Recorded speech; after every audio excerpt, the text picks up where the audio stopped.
The neon sign above the Cornerstone Diner flickered sporadically, casting a faint red hue across the slick pavement outside. Inside, the air smelled faintly of old coffee and grilled cheese, a scent that Emma Blake had long since stopped noticing. It was well past midnight, and the diner was nearly deserted, except for the occasional late-night customer seeking comfort in a warm meal or a bottomless cup of coffee.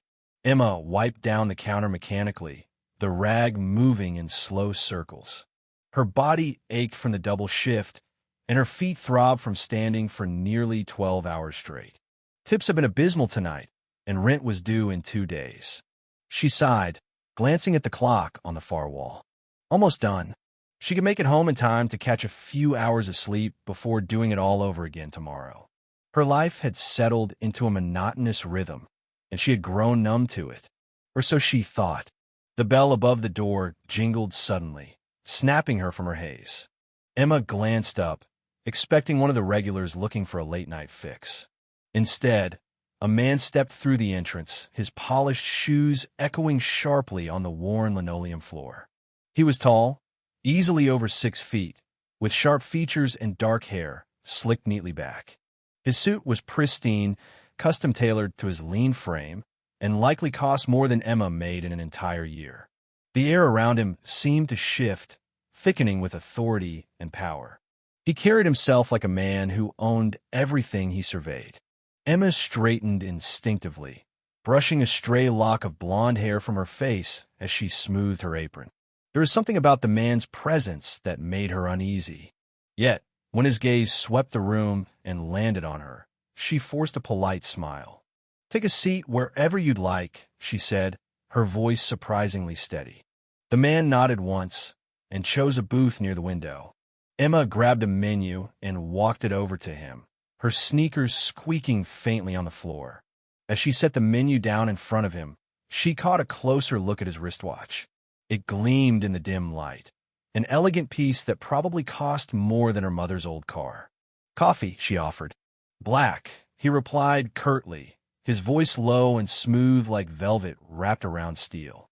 She nodded and returned to the counter to pour the coffee, glancing back at him as she worked. He didn't look up from the menu but seemed deep in thought. There was something oddly familiar about him, though she was certain they had never met before. Minutes later, she brought the coffee to his table and stood silently as he ordered a simple meal, a turkey club sandwich and fries. Efficient. No small talk. No unnecessary words. When Emma returned to clear his empty plate, she slid the check onto the table. He pulled out a sleek leather wallet, thick with $100 bills. As he thumbed through them, something slipped loose and fluttered onto the table. Emma reached to hand it back, but froze when her eyes fell on the small photograph that had landed face up on the faux wood surface. Her breath caught in her throat. She recognized that face instantly. Her mother, Samantha Blake, smiling warmly at the camera, a photo Emma had seen 100 times in the small wooden box where her mother kept cherished memories. It was old, faded, and dog-eared at the corners. Emma's heart pounded wildly. Her fingers trembled as she picked up the photo. She stared at the man sitting in front of her, the world narrowing to just the two of them. "Sir," her voice was barely above a whisper, "why do you have a picture of my mother in your wallet?" The man paused mid-motion, his hand frozen as he slid a crisp $100 bill onto the check. His piercing blue eyes lifted slowly to meet hers. For a moment, something flickered behind them, recognition, hesitation, but it vanished almost immediately, replaced by a cool indifference. "You must be mistaken," he said smoothly, his tone dismissive. Emma's throat tightened. "I'm not mistaken. That's my mother." He tucked the wallet back into his suit jacket and stood. "Have a good evening," he said, turning toward the door. Panic surged through Emma like a lightning bolt. She couldn't let him leave. Not when he had that photo. "Wait," she called after him, nearly knocking over a stack of dishes in a rush. "Please, tell me how you knew her." The man kept walking, pushing through the door without breaking stride. Emma darted after him, shoving through the door and into the cold night air. The street was nearly empty, quiet except for the faint hum of traffic several blocks away. The man was already stepping toward a sleek black car, idling at the curb. "Please," Emma pleaded, her breath clouding in the cold as she caught up. "Just tell me how you knew Samantha Blake."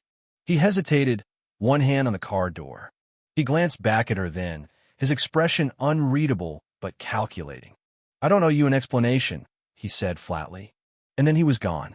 He slid into the car, the door clicked shut, and the vehicle glided away, leaving Emma standing alone on the sidewalk, breathless and stunned. She watched the car's taillights disappear into the darkness, her mind racing. Who was this man? How did he have her mother's photo? What was he hiding? Emma returned to the diner in a daze, barely noticing Greg, the night cook, calling out to her. "You okay?" he asked, flipping a burger on the grill. She didn't answer. Instead, she headed straight for the break room, closing the door behind her. She leaned heavily against the cold metal shelves, her heart pounding in her ears. Her mother had passed away 5 years ago. A stroke had taken her without warning, leaving Emma alone. There had never been mention of a man like him in her mother's life. No wealthy benefactor. No secret lover. Nothing. Emma's hands trembled as she grabbed her phone. She typed furiously, searching for billionaires in the city who matched his description. It didn't take long. His name was Nathaniel Cross, founder and CEO of Cross Enterprises, a global real estate empire worth billions. His face stared back at her from the search results. Headlines praising his business acumen, his ruthless negotiations, his philanthropy. But nothing about Samantha Blake. Her stomach twisted. She had to know the truth. The next morning, Emma made a decision. She took the earliest bus downtown, her hands clenched tightly around the strap of her worn purse. She couldn't sit back and let the questions consume her. Cross Enterprises occupied one of the tallest skyscrapers in the city. As Emma stepped into the gleaming marble lobby, she felt completely out of place. She was painfully aware of her thrift store coat and scuffed sneakers. The people around her wore tailored suits and carried sleek briefcases. None of them paid her any mind. She approached the reception desk, where a perfectly coiffed woman greeted her with a polite smile. "Good morning. Do you have an appointment?" Emma's throat went dry.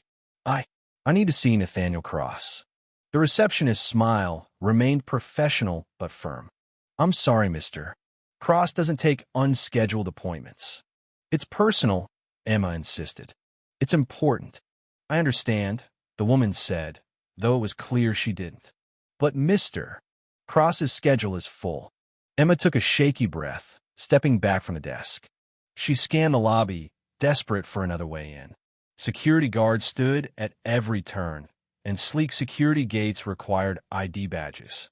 She watched employees swipe their cards and pass through with ease.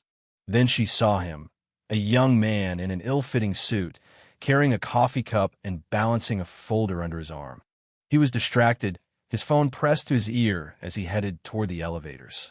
Emma moved fast, falling in a step beside him. "Hey," she whispered urgently. "You forgot to send me that report, mister." Cross wanted. The young man blinked at her. "What?" She gave him an exasperated look. "The report. He's expecting it." Confused but compliant, he hesitated just long enough for Emma to slip through the security gate with him, the badge reader beeping in approval. The guard barely glanced at them. Heart pounding, Emma stepped into the elevator and hit the button for the top floor.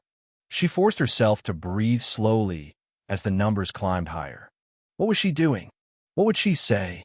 When the doors opened, she stepped into a stunning office space with floor-to-ceiling windows. Before she could move further, a tall man in a dark suit approached, his expression cool and assessing. "You're not supposed to be here," he said.